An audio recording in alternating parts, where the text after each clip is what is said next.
আল্লাহ বলেন, বান্দা আমি আল্লাহ তোমাকে এত অজস্র গণিত নিয়ামত দান করেছি, এত অজস্র গণিত নিয়ামত দান করেছি। আমার নিয়ামত গণনা করা যদি তুমি শুরু করা, গুণা শেষ করতে পারবে না, গণনা করে শেষ করতে পারবে না। আমি আল্লাহ তোমাকে এত অজস্র গণিত নিয়ামত দান করেছি।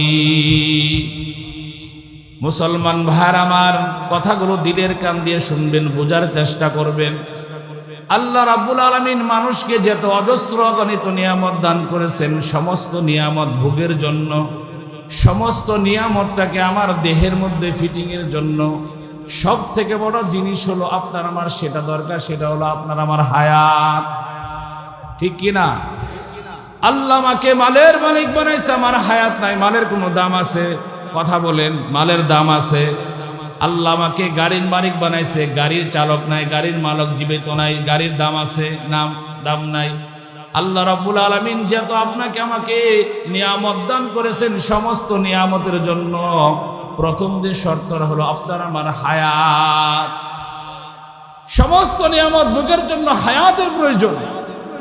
যদি হায়াত না থাকে, এই নিয়ামতের 4 আনা দাম নেই, 25 পাই দাম নেই, যদি হায়াত না থাকে। এই জন্য মুসলমান ভাইরা আমার, আল্লাহ রাব্বুল আলামিন আপনাকে আমাকে গোটা হায়াত দান করলেন। হায়াতের জিন্দেগির মধ্যে আমি ভালো করি, মন্দ করি, যা কিছু করি, সব কিছুর বদলা ময়দানে মাহশর আল্লাহ রাব্বুল আলামিন দিবেন। আল্লাহ যে আপনার আমার জীবনের কৃতকর্মের বদলা দিবেন, এই বদলা দেওয়ার মাধ্যম কি হবে, এই বদলা পাওয়ার মাধ্যম কি হবে? আল্লাহ রাব্বুল আলামিন কোরআনের মধ্যে বলেন, মা ইয়ালফিযু মিন কাওলিন ইল্লা লাদাইহি রাকীবুন আতীদ।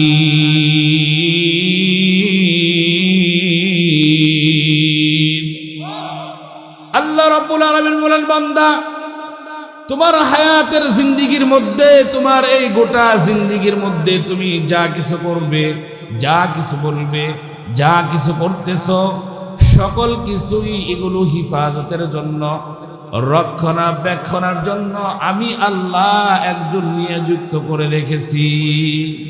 অতএব মুসলমান ভাইরা আমার, পর্দানিশী মা বোনেরা আমার, যুবক ভাইরা আমার, আমি যখন যা করব, আমার করার পূর্বে আমাকে চিন্তা ভাবনা করতে হবে।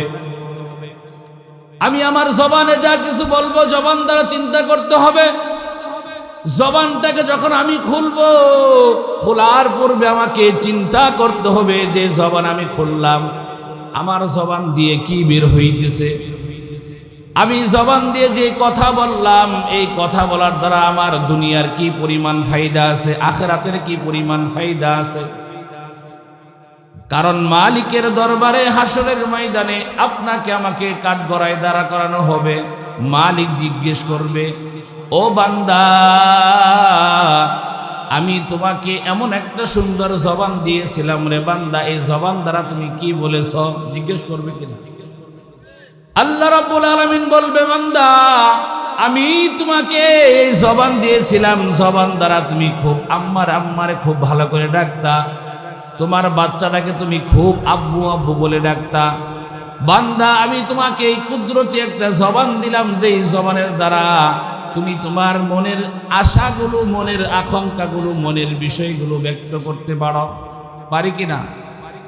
একটা মানুষ তার যাবতীয় সমস্ত নিয়ামত তার উপরে ভরপুর, সকল অঙ্গ প্রত্যঙ্গ সুস্থ আছে, মাত্র কেবলমাত্র শুধুমাত্র এই 3-4 ইঞ্চি লম্বা আপনার জবানটা, এই জবানটা আপনার ভিতরে নেই। আপনার কোনো দাম আছে? কথা বলে দাম আছে? তাহলে মানুষের দেহের ভিতরে আল্লাহ তাআলা যত নিয়ামত দান করছেন, কোন নিয়ামত থেকে কোন নিয়ামত ছোট না। তবে জবানটা আপনার সর্বোপরি হায়াতের পরে দুনিয়ায় নিয়াজ নিয়ামত ভোগের জন্য, দুনিয়ার রাগ অনুরাগ প্রকাশের জন্য যেই জিনিসটা আপনার আমার মাধ্যম, সেটা হলো আপনার আমার জবান। জবান যেহেতু দামি, আল্লাহ রাব্বুল আলামিন জবানটা দামি হওয়ার কারণে আমার দামি জায়গার মধ্যে ফিটিং দিয়েছে। মানুষের দেহের মধ্যে সব থেকে আকর্ষণীয় জায়গা কোনটা বলেন তো? বলেন, কথা বলেন। মানুষের চেহারা। মানুষের সব থেকে দেহের মধ্যে দামি জায়গা হলো, আকর্ষণীয় জায়গা হলো চেহারা। এই চেহারার ভিতরে আল্লাহ তাআলা দামি অঙ্গটাকে, এই আমার জবানটাকে আল্লাহ তাআলা ফিটিং দিয়েছে, যাতে করে একটা সংরক্ষণ থাকে। এবং এই জবানটা যেহেতু গুরুত্বপূর্ণ সাবজেক্ট, জবান উচ্চারণ হইলেই মিটারের মতন তার মিটার উঠতে থাকে, তার ইউনিট উঠতে থাকে, তার নাম্বার বাড়তে থাকে। জবান লড়বে তো আল্লাহর দরবারে হিসাব শুরু হবে, জবান কথা বলবে আল্লাহর দরবারে হিসাব শুরু হবে। জবান ভালো বলতেছে আল্লাহর দরবারে হিসাব শুরু হচ্ছে, জবান মন্দ বলতেছে আল্লাহর দরবারে সংরক্ষিত হচ্ছে। যেহেতু জবানটা গুরুত্বপূর্ণ জায়গা, এই জন্য আল্লাহ তাআলা জবানটাকে মুখের ভিতরে ফিটিং দিয়েছেন। যেহেতু জবানটা অনেক বড় দামি জিনিস, মুসলমান ভাইরা আমার বোঝানোর জন্য উদাহরণ দিচ্ছি। আমাদের বাংলাদেশে অনেক ধরনের বড় বড় ভবন আছে, আছে কিনা? আপনার বাড়ি 10 তলা বিল্ডিং, আপনার বাড়ি এই বিল্ডিংটাকে সিপারেটের জন্য, বিল্ডিংটাকে নিরাপত্তার জন্য একটা বাউন্ডারি দেওয়া হয়। যাদের অর্থ ভালো তারা এই বিল্ডিংটাকে সাপোর্টের জন্য, ভালো থাকার জন্য একটা দারোয়ান রাখে, রাখে কিনা? কিসের জন্য? বাড়িটা দামি। আপনার বাড়ির তুলনায় ওই রাষ্ট্রীয় গণভবন আরো অনেক দামি, এই জন্য ওরা নিরাপত্তা আরো অনেক বেশি, ইদানিং আরো বেশি। যদি যাইয়া থাকেন বলতে পারবেন। গণভবন যেটা গুলিস্তান স্টেডিয়ামের পাশে, আপনারা যদি যাইয়া থাকেন দেখবেন এখন সেনাবাহিনীর ট্যাঙ্ক কামান সবসময় ফিটিং থাকে, থাকে না? কিসের জন্য? রাষ্ট্রের মধ্যে সব থেকে দামি ভবন, যদিও সেটা ইট পাথরে নির্মিত আপনার বিল্ডিং এর মতন, কিন্তু এটা রাষ্ট্রীয় ভবন হওয়ার কারণে, গণভবন হওয়ার কারণে এটার দাম রাষ্ট্রের কাছে অনেক বেশি। আল্লাহ তাআলা আপনাকে তদ্রূপ অঙ্গ প্রত্যঙ্গ আপনাকে আমাকে দান করেছেন। এই অঙ্গ প্রত্যঙ্গের ভিতরে আপনার আমার জবানটা অনেক দামি, এই জন্য আল্লাহ তাআলা এটাকে দামি জায়গায় ফিটিং দিয়েছে। আর এটা নিরাপত্তার জন্য আল্লাহ তাআলা আপনার আমার উপরে নিচে 32টা দাঁত দিয়েছেন ব্যারিকেড হিসাবে, বাউন্ডারি হিসাবে।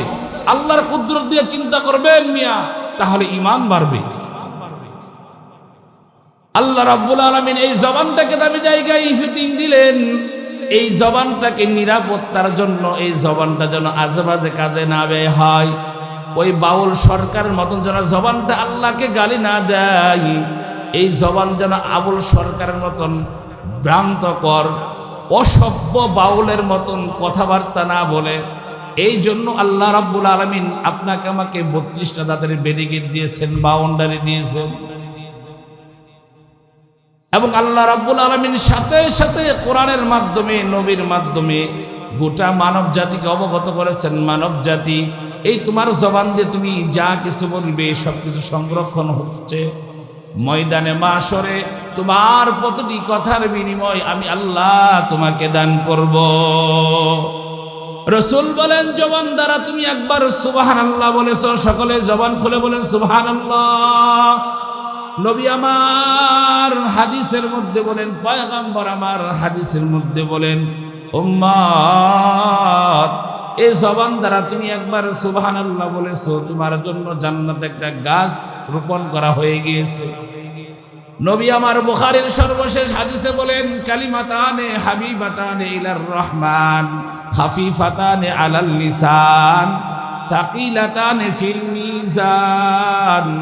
আমার সাথে সবাই পড়বেন সুবহানাল্লাহি ওয়া বিহামদিহি সুবহানাল্লাহিল আযীম। নবী আমার বলেন, পয়গম্বর আমার হাদিসের মধ্যে বলেন, উম্মত আল্লাহর নিকটে 2টা বাক্যের 2টা কালেমার এমন দাম, এমন ভারী, যে কালেমা 2টা জবানে উচ্চারণ করা একদম সহজ, মিজানের পাল্লায় অনেক ভারী। কালেমা 2টা কি? রাসূল বলেন, সুবহানাল্লাহি ওয়া বিহামদিহি সুবহানাল্লাহিল আযীম। যেই ব্যক্তি এই কালিমাটা জবানের দ্বারা একবার উচ্চারণ করবে, পয়গম্বর মেশকাতের হাদিস শরীফের কিতাবের অন্য একটা হাদিসের মধ্যে বলেন, আল্লাহ রাব্বুল আলামিন তার আসমানের জমিনের যত খালি জায়গা আছে সাথে সাথে পূরণ করে দিবে। তাহলে জবানের দাম আছে কিনা? কথা বলেন, আছে কিনা? তাহলে জবানের গুরুত্ব বেশি না কম? নবী আমার হাদিসের মধ্যে আরো বলে গেছেন, বান্দা ও আমার উম্মত, তোমরা তোমাদেরকে আমি একটা সুসংবাদ দিব, তোমরা নামাজ পড়ো, রোজা করো, যাকাত দাও, ভালো কথা। তবে আমি পয়গম্বরের জন্য 2টা জিনিসের তোমরা জিম্মাদারি গ্রহণ করবা। ও আমার উম্মত, আমি পয়গম্বর তোমাদেরকে ওয়াদা দিচ্ছি, তোমরা যদি এই 2 জিনিসের ওয়াদা গ্রহণ করতে পারো, আমি পয়গম্বর তোমাদেরকে জান্নাতের জিম্মাদারি গ্রহণ করব। পয়গম্বর আমার হাদিসের মধ্যে বলেন, মাইয়াদমাল্লি মা বাইনা লাহিয়াইহি ওয়া মা বাইনা রিজলাইহি আযমাল্লাহুল জান্নাহ। নবী আমার হাদিসের মধ্যে বলেন, ও আমার উম্মত, তোমার দুই চোয়ালের মধ্যবর্তী অর্থাৎ তোমার জবান, তোমার দুই রানের চিপায় তোমার লজ্জাস্থান, তোমার এই জবান এবং লজ্জাস্থানের যদি তুমি জিম্মাদারি গ্রহণ করতে পারো, আমি পয়গম্বর তোমাকে বলছি, তোমাকে জান্নাতে নেওয়ার জিম্মাদার আমি পয়গম্বরে। তাহলে জবানের দাম আছে কিনা? কথা বলেন, জবানের দাম আছে কিনা? জবানের দাম অনেক বেশি। জবানের দ্বারা আত্মপ্রকাশ করা, জবানের দ্বারা কথা বলাটা একটি ইমানের অংশ। হযরত উলামায়ে কেরাম এখানে আছে। তিন জিনিসের সমন্বয় হচ্ছে ইমান: ইকরার বিল লিসান, তাসদিক বিল জিনান, আমাল বিল আরকান। ইমানের সংজ্ঞা তিন জিনিসের সমন্বয় হলো ইমান। জবানের দ্বারা প্রকাশ করা, আমি আল্লাহকে মানি, রসুল মানি, হাসর মানি, পুলসিরাত মানি, ফেরেশতা মানি, আখিরাত মানি, তাকদীর বিশ্বাস করি, কবর রাজা পুলসিরাত বিশ্বাস করি, পুনরুত্থানকে বিশ্বাস করি। জবানে বলতে হবে। জবানে যদি আপনি না বলেন ততক্ষণ পর্যন্ত আপনি ইমানদার হবেন না। যাদের জবানে বলার শক্তি আছে, তাহলে মুসলমান ভাইরা আমার, জবানের দাম আছে কিনা? এই জন্য মুসলমান ভাইরা আমার, রাসূল হাদিসের মধ্যে বলেন, জবানের মানুষের অনেক দাম। এই জবানটা তোমার জন্য জান্নাত, তোমার জন্য জাহান্নাম। নবী আমার হাদিসের মধ্যে বলেন, উম্মত, এই জবানটা তোমার জন্য জান্নাত, তোমার জন্য জাহান্নাম। ও মুসলমান ভাইরা আমার, নবীজি আমার ছোট্ট একটা মুখ সম্পর্কে, জবান সম্পর্কে কত বড় কথা বলেছেন। জবান আমার জন্য জান্নাত, আমার জন্য আবার জাহান্নাম। কিভাবে আমার জন্য জান্নাত? রসুলের যে হাদিস খান আমি আপনাদের সম্মুখে তিলাওয়াত করেছি, নবী আমার বলেন, জবানটা তোমার জন্য জান্নাত কিভাবে হবে? যদি এই জবানটা আমি ভালো কাজে ব্যয় করি, সওয়াবের কাজে ব্যয় করি, তাহলে এই জবানটা আপনাকে আমাকে জান্নাতের পথ দেখাবে, জান্নাত পর্যন্ত পৌঁছে দিবে। সুবহানাল্লাহ। আর এই জবান দ্বারা যদি আমি ফাহিশা কথা বলি, এই জবান দ্বারা যদি আমি মিথ্যা কথা বলি, এই জবান দ্বারা যদি আমি মানুষের চুগলখড়ি করি, মানুষের বদনামি করি, এই বদনামি করার কারণে, মিথ্যা বলার কারণে জবান আমাকে জাহান্নামে নিয়ে যাবে। এই জন্য রাসূল হাদিসের মধ্যে বলেন, ইন্নাস সাদাকা বিররুন ওয়া ইন্নাল বিররা ইয়াহদিল জান্নাহ। নবী আমার হাদিসের মধ্যে বলেন, উম্মত, তোমার জবান দ্বারা তুমি সত্য কথা বলবে, কারণ সত্য কথা হচ্ছে একটা সওয়াবের কাজ, ভালো কাজ, নেকির কাজ। এই নেকি তোমাকে জান্নাত পর্যন্ত পৌঁছে দিবে। মুসলমান ভাইরা আমার, যুবক ভাইরা আমার, বৃদ্ধ বাবারা আমার, অনেকের অনেক বয়স হয়ে গিয়েছে। কিছু আমলি কথা শুনে যান। জীবনে অনেক পাপ করেছেন, আগামীকাল বাঁচবেন কিনা বলা যায় না। আল্লাহর কাছে তাওবা করেন যে আল্লাহ, জীবনে অনেক পাপ করছি, আল্লাহ অনেক পাপ করেছি, আল্লাহ অনেক গুনাহ করেছি, আল্লাহ। আজকে একজন আদনা আলেমের মুখ জবান থেকে, একজন আলেমের জবান থেকে আল্লাহ তোমার নবীর হাদিসের কিছু কথা শুনলাম, আল্লাহ আজকে মনে মনে আমি তওবা করলাম, মৃত্যুর আগ পর্যন্ত আর জবানটাকে আমরা অন্য কোনো কাজে ব্যবহার করব। জোরে বলেন, করব। ওয়াদা করতে পারবেন তো? জবান দ্বারা আর আমরা মিথ্যা কথা বলবো না, জবান দ্বারা আর মিথ্যা কথা বলবো না, জবান দ্বারা আর ওয়াদা খেলামি করবো না, জবান দ্বারা আর মিথ্যা কথা বলবো না। পারবো তো ইনশাল্লাহ। এই জন্য মুসলমান ভাইরা আমার, নবী আমার হাদিসের মধ্যে অত্যন্ত জবানটাকে গুরুত্ব দিয়েছেন, জবানটাকে প্রাধান্য দিয়েছেন। কারণ আজকে সমাজে, রাষ্ট্রে, পারিবারিকভাবে বিশৃঙ্খলার মূল মাধ্যম হলো আপনার আমার জবান। ইভেন কি আমাদের 16 বছরের সফল প্রধানমন্ত্রী, আমাদের জনদরদি ম্যাডাম শেখ হাসিনা এই দেশ ত্যাগ করেছেন জবানের কারণে।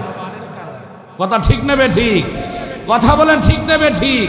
এই জবানের কারণে। জবান দিয়ে বেচারির শুধু বের হয়ে পড়েছিল রাজাকারের বাচ্চা।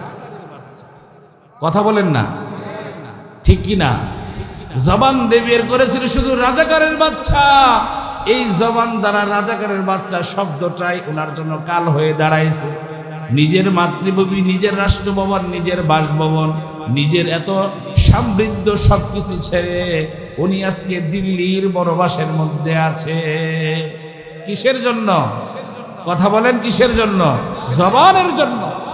এই জন্য মুসলমান ভাইরা আমার, জবান বড় দামি জিনিস, জবান বড় দামি জিনিস। এই জন্য রসুল এত কিছু আমল থাকার পরে কিন্তু রসুল নামাজের কথা বলে নাই। তার মানে নামাজ পড়বেন না এরকম না। রসুল কিন্তু হজের কথা বলেন নাই। আমি প্রথমেই বলেছি রসুল সাহাবায়ে কেরামকে প্রেক্ষাপট অনুযায়ী শরীয়তের কোনো বিষয়ে এত বুঝাইছেন, এমন প্রাধান্য দিয়েছেন, যেমন সাহাবায়ে কেরামকে বাধ্য করেছেন যে এটাই যেমন শরীয়ত, এটাকেই মানতে হবে, হাদিসের মানসা বুঝতে হবে। আলতু ফালতু কথা বলার জন্য এখানে আসি নাই। দুই চারটা কথা বলবো, আমলের কথা বলবো। আল্লাহ আপনাদেরকে, আমাকেও আল্লাহ তাআলা আমল করার তৌফিক দান করুন। সকলে বলি আমিন। এই জন্য রসুল উম্মতকে দুইটা জিম্মাদারি দিয়েছেন। মুসলমান ভাইয়ের আমার, পর্দানিশী মা বোনের আমার, আমিও আপনাদেরকে আজকে দুইটা জিম্মাদারি দিয়ে যাব। যদি আমরা এই দুই জিম্মাদারি গ্রহণ করতে পারি, রসুল আপনাকে আমাকে জান্নাতে নিয়ে যাবে। সুবহানাল্লাহ বলবেন না? মুসলমান ভাইয়ের আমার, যেই কথা বলতেছিলাম, জবান কত বড় খারাপ জিনিস। আজকে জবানের কারণে ভাই ভাইয়ের সম্পর্ক নষ্ট হয়। এই জবানের কারণে ভাই বোনের সম্পর্ক নষ্ট হয়। এই জবানের কারণে আজকে পিতা পুত্রের সম্পর্ক নষ্ট হয়, হয় কিনা? এই জবানের কারণে স্বামী স্ত্রীর সম্পর্ক নষ্ট হয়। এই জবানের কারণে গার্লফ্রেন্ড বয়ফ্রেন্ডের সম্পর্ক নষ্ট হয়। মাঝে মাঝে ফোন করে বলে তোমার সাথে আমার ব্যাকআপ, বলে কিনা? যুবক ভাইরা আসো কিনা কেউ এখানে? ব্যাকআপ বলো কিনা? ব্যাকআপ বলার সাথে সাথে তোমার মোবাইল ব্লক, ব্যাকআপ বড় জনের ব্লক মেরে রেখে দেয়। শুধু জবান দিয়ে বের করেছে ব্যাকআপ, অথচ এই মেয়ের সাথে তোমার অবৈধ সম্পর্ক 10 বছর 5 বছর, কিন্তু ব্যাকআপ শব্দটা তার মনে গ্রহণ করে নাই। যদিও শব্দের অর্থ অল্প, শব্দের উচ্চারণ বচনভঙ্গি অল্প, কিন্তু এটা তাদের ভাষায়, তাদের জগতে বিশাল কিছু, যারা এইসব করে। এই জন্য মুসলমান ভাইয়ের আমার, পর্দানিশী মা বোনের আমার, আমি আপনাদেরকে দুইটা জিনিসের কথাই বলে যাব। আমার পয়গম্বর হাদিস শরীফের মধ্যে বলে গিয়েছেন, ও আমার উম্মত, মাইয়াজমাল্লি মা বাইনা ইলাইহি ওয়া মা বাইনা রিজলাইহি আজমাল্লাহুল জান্নাহ। ও আমার পয়গম্বরের উম্মতরা, আমি আপনাদেরকে বলে যাই, যদি আমরা দুই জিনিসের জিম্মাদারি গ্রহণ করতে পারি, দুই জিনিসের জিম্মাদারি আমরা গ্রহণ করতে পারি, পয়গম্বর আরবি ময়দানে মাশরে আপনাকে আমাকে হাতে ধরে ধরে জান্নাতে পৌঁছে দিবে। কারণ যদি আমার জবানটা সঠিক হয়ে যায়, আমার দ্বারা কোনো গুনাহ হবে না। জবান যদি আমার ভালো হয়ে যায়, আমার দ্বারা মানুষের সাথে সম্পর্ক ছিন্ন হবে না। জবান যদি আমার ভালো হয়ে যায়, আমি মিথ্যা কথা বলবো না। জবান যদি আমার ভালো হয়ে যায়, আমি ওই আবুল সরকার বেয়াদবের মতন আল্লাহর সামনে কোনো খারাপ কথা বলবো না। কথা ঠিক কিনা? কারণ আমার জবান তো ভালো। আমার জবান যদি ভালো হয় যে আমার দুনিয়াবি শান্তি কেমন? ও মুসলমান ভাইয়ার আমার, আগের আল্লাহগণ যারা আল্লাহর ওলি ছিলেন, আল্লাহওয়ালা ছিলেন, তাদের জবান কত পবিত্র ছিল, তাদের জবান কত ভালো ছিল। তারা মানুষকে শুধু বলতো, যাও তোমার এটা সমাধান হয়ে যাবে। হয়ে গেছে? হয়েছে কিনা? পানির মধ্যে ফু দিছে, খাইছে, একদম ঘরের গোষ্ঠী সবাই ভালো হয়ে গিয়েছে। শুধু একবার নজর দিয়ে একটা আস্তে করে ফু দিছে, তার শরীরে রোগ ভালো হয়ে গেছে। ভাই, কথাগুলো যে বলতেছি বাস্তব না অবাস্তব? এগুলো একসময় ছিল কিনা আমাদের সমাজে? কারণ জবান তাদের ভালো ছিল। এই ভালো জবানে তারা যা কিছু বলেছে তাই হয়েছে। কিন্তু আজকে আমাদের বক্তাদেরও জবান ভালো না, শ্রোতাদেরও জবান ভালো না। আজকে আমাদের বক্তাদের আব্বা, যদি আমরা মাইক পাই, মিডিয়া যদি আমার সম্মুখে থাকে, আমি বিভিন্ন ধরনের বিভ্রান্তকর কথা সমাজের মধ্যে ছড়াই। একজন আরেকজনের কাফের বলি, একজন আরেকজনের গালমন্দ করি। ও মুসলমান ভাইয়েরা আমার, উলামায়ে কেরাম ভাইয়েরা আমার, নবীর কোন আদর্শের মধ্যে এই আদর্শটা আছে?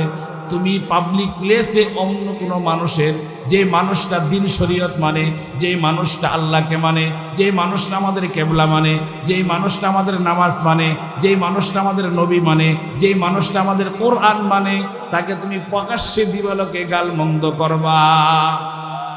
ঠিক কিনা? আল্লাহ রসুলের কোন আদর্শের মধ্যে এটা আছে? কথা বলেন আছে? আল্লাহ রসুলের আদর্শের মধ্যে এটা নাই, আল্লাহর নবীজির আদর্শের মধ্যে এটা নাই। নবী আমার আদর্শ এটা শেখা দিয়ে যায় নাই।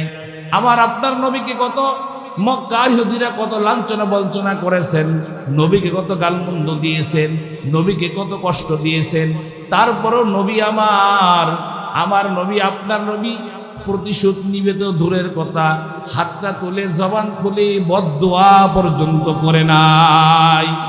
এই হলো আমার নবীর শান, এই হলো আমার নবীর মান। আর আমরা দাবি করি ওয়ারাসুল আতুল আম্বিয়া, নবীর ওয়ারিস। আর এই ওয়ারিসের নবীর এক চেয়ার পাওয়ার পরে আমরা বন্ডামি কথাবার্তা বলি, সমাজের মধ্যে বিভ্রান্তিকর কথা বলি, একজন আরেকজন কাফের বলি, মুশরিক বলি, নাজায়েজ বলি, ওহাবি বলে গালি দেই, সুন্নি বলে গালি দেই। কথা ঠিক কিনা? এটা কোন নবীর আদর্শ? এটা নবী তো আমাকে শিক্ষা দেয় নাই, নবীতে কোন আদর্শের মধ্যে এটা রেখে যায় নাই। আমার নবী তায়েফের ময়দানে দন্দন মুবারক শহীদ করেছেন। আমার পয়গম্বরকে এত লাঞ্ছনা বঞ্চনা করেছেন তায়েফের মক্কার কাফেররা। নবীকে জিবরাইল বলছে, ও জিবরাইল, নবীকে এসে বলছে, ও আল্লাহর পয়গম্বর, আপনি শুধু একটু বলে দেন, অনুমতি দেন, এই তায়েফের দুই পাহাড়কে চাপ দিয়ে এই তায়েফবাসীকে আমি ধ্বংস করে দিব। রসুল আমাকে আমার রসুল কি উত্তর দিয়েছে? কথা বলেন, রসুল কি উত্তর দিয়েছেন? না, আজকে তারা বুঝে নাই, তাদের প্রজন্ম, তাদের বাচ্চারা বুঝবে, তারা একদিন আমার নবী মোহাম্মদকে মানবে, আমার দিন শরীয়তকে মানবে। নবীর জমানে ছিল এই কথা।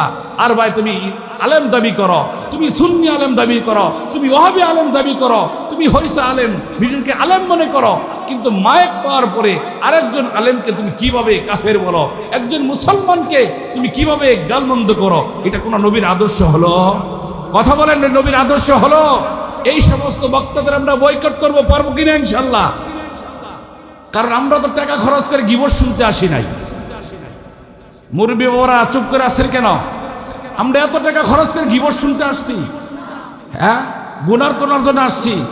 আমি ঢাকা থেকে আসছি আপনাদেরকে গীবত শেখানোর জন্য, গুনার জন্য আসছি তো সওয়াবের উদ্দেশ্যে। কিন্তু আজকে দিনই মাহফিল গুলো এগুলোই চলে। আবার দাবি করে আশেকের রাসূল, আহলে সুন্নাত জামাতের চেয়ারম্যান। আরে বেটা, তুই আহলে সুন্নাত জামাতের চেয়ারম্যান, তুই আশেকের রাসূল। আশেকের রাসূল হলে তো তোর জবান দিয়ে ফাহিশা কথা বের হতো। কারণ হাদিস শরীফের মধ্যে রাসূল বলছেন, আমার নবীজি ইচ্ছাকৃত অনিচ্ছাকৃত ভাবে কোনোভাবেই রাসূল জবান দ্বারা কখনো ফাহিশা কথা বলেন না, রাসূল বলেন নাই।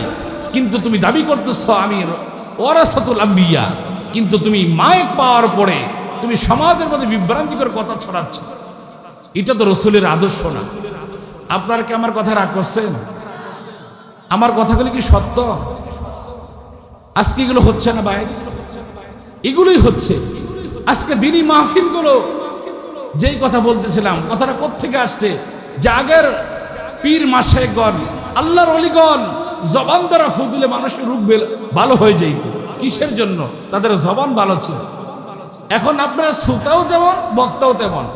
কথার কথা রাগ করবেন না। আমরা যারা ইমাম সাহেব, বিভিন্ন ওলামায়ে কেরাম, আপনারা আমাদেরকে খাবার খাওয়ান, যদি হারাম খাবার যদি আমাকে খাওয়ান, আর হারাম খাদ্য খাওয়ার উপরে যদি আমাকে বাইতুল্লাহ ছাদের উপরে বসায়ও আপনার জন্য দোয়া করে, আল্লাহ দোয়া কবুল করবে? তাহলে যে আমার দোয়া যে কবুল হলো না, এটার দায় কি আমি না আপনি? এটার দায় কি ওলামায়ে মসজিদের ইমাম না মহল্লাবাসী? কথা বলেন। এই জন্য আপনারা যারা এখানে আছেন, আমি একজন মহল্লার ইমাম, আমার শ্রোতারা, আমার মুসল্লিরা ভিডিওটা দেখবে, মিডিয়া সরবে, তাদের উদ্দেশ্য আমার বলা যে আপনারা যারা হযরত উলামায়ে কেরামকে খাবার খাওয়াবেন, আপনারা হালাল খাওয়ানোর চেষ্টা করবেন। যেই দিন আপনার ঘরে ইমাম সাহেবের খাবার থাকবে, আপনার বিবিকে বলবেন, বিবি তুই তো সারা সপ্তাহ নামাজ পড়স না, ভালো কথা, তুই তো মাস ব্যাপী নামাজ পড়স না, ভালো কথা, তবে আগামীকাল ইমাম সাহেব হুজুরের বাটি আমাদের ঘরে আসবে, তুই আজকে ফজর নামাজটা পড়িস। কারণ একজন ইমাম বিশাল দায়িত্ব নিয়ে মুসল্লায় দাঁড়া, বিশাল একটা শ্রদ্ধা ভক্তি নিয়ে মানুষ তার জন্য তাদের দোয়া করা। কিন্তু আজকে উলামায়ে কেরামের দোয়া কবুল হয় না। দোয়া যে কবুল হয় না এটার দায়িত্ব শুধু উলামায়ে কেরাম না, আপনারাও আছে। কথা ঠিক কিনা? কথাগুলো কষ্ট লাগতেছে আপনাদের। কিন্তু ইমামের দোয়া যে কবুল হয় না, পীর মাশায়েখের দোয়া যে কবুল হয় না, তাদের তেল পড়া পানি পড়া যে কাজে লাগে না, এটার দায়িত্ব ভাই আপনিই।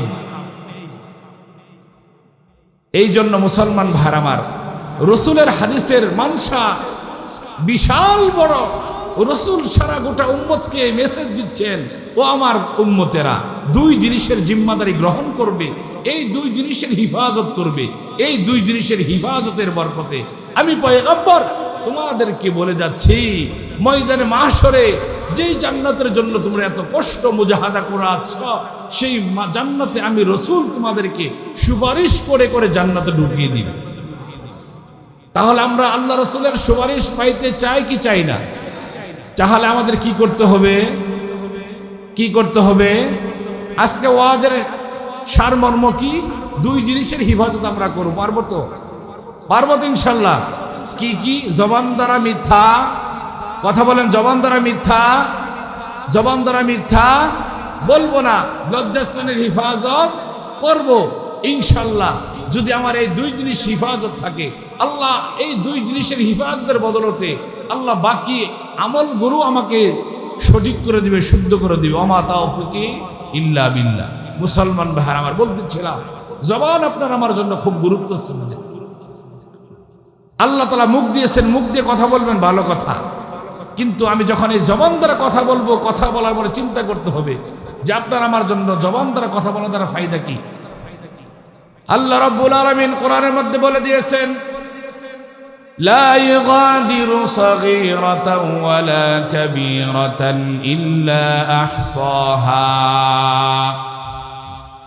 মুসলমান ভাইরা আমার, জবানের কথা বলতেছিলাম। জবান কত বড় গুরুত্বপূর্ণ সাবজেক্ট, কত বড় সাবজেক্ট। আল্লাহ রাব্বুল আলামিন বলেন, বান্দা ময়দানে মাহশরে যখন তোমার হাতে তোমার আমলনামা দেওয়া হবে, তোমার আমলনামাটাকে তুমি দেখবে, পড়বে। প্রত্যেকটা মানুষ তার নিজস্ব আমলনামা দেখে সে হতভম্ব হয়ে যাবে, সে আশ্চর্যিত হয়ে যাবে। এটা কেমন আমলনামা? এই আমলনামার মধ্যে আমি ছোট্ট করে একটা কথা বলছিলাম, এই কথাটাও লিপিবদ্ধ করা আছে। যে কথাটা আমি একদম 1000-9 মানুষের অগোচরে বলছিলাম, সেটা এখানে লিপিবদ্ধ আছে। লা ইগাদিরু সাগীরাতান ওয়ালা কাবীরাতান ইল্লা আহসাহা। বান্দা, তোমার হায়াতের জিন্দেগির মধ্যে তুমি ছোট থেকে ছোট কোনো কাজ করবে, সেটাকেও ছাড়া হবে না। বড় থেকে বড় কোনো কাজ করবে, সেটাকেও ছাড়া হবে। রব্বুল আলামিন কোরআনের জিলজাল সূরাতুল জিলজালের মধ্যে বলেন, ফামান ইয়ামাল মিসকালা যাররাতিন খায়রান ইয়ারা ওয়া মান ইয়ামাল মিসকালা যাররাতিন শাররান ইয়ারা। আল্লাহ বলেন, বান্দা তোমার হায়াতের জিন্দেগির মধ্যে তুমি যাররা পরিমাণ কোনো ভালো কাজ করবে, এই যাররা পরিমাণ ভালো কাজের বদলা আমি আল্লাহ, সকলে জবান খুলে বলেন আল্লাহ। আল্লাহ বলতেছেন, বান্দা হায়াতের জিন্দেগির মধ্যে তুমি জবান দ্বারা কোনো একটা ছোট ভালো কাজ করবে, যাররা পরিমাণ অনুপরিমাণ ভালো কাজ করবে, এটার সওয়াব আমি আল্লাহ তোমাকে দিব। তুমি যাররা পরিমাণ খারাপ কাজ করবে, তোমাকে এই যাররা পরিমাণ খারাপ কাজের বদলা আমি আল্লাহ রাব্বুল আলামিন দিব। মুফাসসিরগণ এই আয়াতের ব্যাখ্যায় বলেন, এই আয়াতের বিশ্লেষণের মধ্যে বলেন, কোরআনের মধ্যে যতগুলো আয়াত রয়েছে সব থেকে বড় ভয়ানক এবং বিস্ময়কর আয়াত হলো সূরাতুল জিলজালের এই দুইখানা আয়াত। কি মনে করেন আপনি? কিরামান কাতিবিন ইয়ালামুনা মা তাফআলুন। ও মুসলমান ভাই আমার, আর কিভাবে বুঝালে বুঝবেন? আল্লাহ রাব্বুল আলামিন আমাদেরকে কত সতর্ক করতেছেন, কত আল্লাহ রাব্বুল আলামিন আমাদেরকে সতর্ক করতেছেন। বান্দা, কিরামান কাতিবিন, এই সম্মানিত লেখক, আমল লেখক ফেরেশতা তোমার ডান কাঁধে বাম কাঁধে আছে। তুমি কি করতেছো না করতেছো সদা সর্বদা এটাকে রেকর্ড করতেছে, লিখতেছে, লেখে কিনা? তারপরও আমরা গুনাহ করি, তারপর আমরা গুনাহ করি। কারণ মুসলমান ভাইরা আমার, গুনাহ আমার জন্য দিলের মধ্যে কিসের জন্য এত গুনাহ রূপে না? আমরা আল্লাহর ভয় দিলের মধ্যে পয়দা করতে পারি না। এই কথা বাস্তব না বাস্তব? কবর কি, কবর নিয়ে আমরা চিন্তা ফিকির করি না। মৃত্যু নিয়ে আমাদের কোনো চিন্তা নেই। আর মৃত্যু কবরের চিন্তা দে যাদের মাধ্যমে আসবে তাদের সাথে আমাদের আজ উঠা বসা নাই, ঠিক কিনা? যেই সমস্ত জিনিসের কাছে গেলে ওই জিনিসের প্রতি মানুষের আগ্রহ হয়, সেই জিনিসের কাছেই মানুষ কিন্তু বেশি বেশি যায়, ঠিক কিনা? কিন্তু আখিরাতের ব্যাপারে মানুষ একেবারে গাফেল, একেবারে গাফেল। মুসলমান ভাইরা আমার, বোঝার জন্য বলতেছি, দিলের কান দিয়ে বুঝবেন, শুনবেন। পৃথিবীর যত মানুষ দুনিয়াতে আসছে তার কিন্তু আজান একামত হয়ে গিয়েছে। কথা বাস্তব না বাস্তব? মুসলমান ভাইরা আমার, আমাদের প্রত্যেকটা মানুষের আজান একামত হয়ে গিয়েছে, শুধুমাত্র কেবলমাত্র বাকি নামাজের, ঠিক কিনা? কিন্তু মুসলমান ভাইরা আমার, মুসলিম প্রত্যেকটা সন্তানের আজান দেওয়ার হিকমত কি? আজান দেওয়ার হিকমত হলো, ও মুসলমান সন্তান, তুমি দুনিয়াতে আসছো, তোমার আজান একামত হয়ে গিয়েছে। দুনিয়াতে যেমন নামাজের রক্ত হওয়ার পরে আজান দেওয়া হয়, আজানের পরে কিন্তু বেশি সময় থাকে না, জামাত শুরু হয়ে যায়। মুসলমান সন্তানকে, মুসলিম সন্তানকে আজানের মাধ্যমে অবগত করা, আজানের মাধ্যমে তাকে অবহিত করা, ও মুসলিম সন্তান, তোমার কিন্তু হায়াতের জিন্দিগির আজান একামত হয়ে গিয়েছে, তোমার কিন্তু হায়াতের সময় বেশি বাকি নাই, তোমার কিন্তু জানাজার শুরু হয়ে যাবে, জানাজার নামাজ শুরু হয়ে যাবে। এই জন্য তোমার অল্প সময়ের মধ্যে আজানের পরে যেমন বেশিক্ষণ নামাজের জন্য সময় পাওয়া যায় না, তড়িৎ গতিতে মুসল্লিরা হাতের কাজ রেখে অজু ইস্তেঞ্জা সেরে নামাজের জন্য প্রস্তুতি গ্রহণ করে। ও মুসলমান সন্তান, তোমার আজান একামত হয়ে গেল, তোমার ওই কবরের জন্য, জানাজার নামাজের জন্য কিন্তু সময় বেশি বাকি নাই। এই অল্প সময়ের মধ্যেই তোমাকে আখিরাতের সামান গুছাইতে হবে। মরণ থেকে যে তুই পালা, মরণ তোমায় লইবে গিরি, যদিও সুদূর আকাশ পানে পালাও সেটাই লাগিয়ে সিঁড়ি, ঠিক কিনা? মরণ থেকে পালানো যাবে না বাবারা, মরণ থেকে আমি পালাইতে পারবো না। আমি যেখানে থাকি না কেন মরণ আমাকে গ্রাস করবে, মৃত্যু আমাকে গ্রাস করবে, মৃত্যুর পিয়ালা আপনাকে আমাকে গ্রহণ করতেই হবে। মরণ থেকে আমরা কেউ পালাইতে পারবো না। আল্লাহ রাব্বুল আলামিন সূরাতুল জুমার মধ্যে বলেন, কুল ইন্নাল মাউতাল্লাযী তাফিররুনা মিনহু ফাইন্নাহু মুলাকীকুম সুম্মা তুরাদ্দুনা ইলা আলিমিল গায়বি ওয়াশ শাহাদা। আল্লাহ রাব্বুল আলামিন বলেন, বান্দা, তুমি যে মৃত্যু থেকে পলায়ন করার চেষ্টা করো, এই মৃত্যু থেকে তুমি পলায়ন করতে পারবে না। মৃত্যুর সাক্ষাৎ তোমাকে অবশ্যই করতে হবে, ওই মালিকের কাছে তোমাকে ফিরিয়ে নেওয়া হবে। ইউনাব্বিকুম বিমা কুনতুম তা'মালুন, এবং তুমি তোমার হায়াতের জিন্দেগির মধ্যে যা কিছু করেছো এই সব কিছু তোমাকে অবগত করা হবে।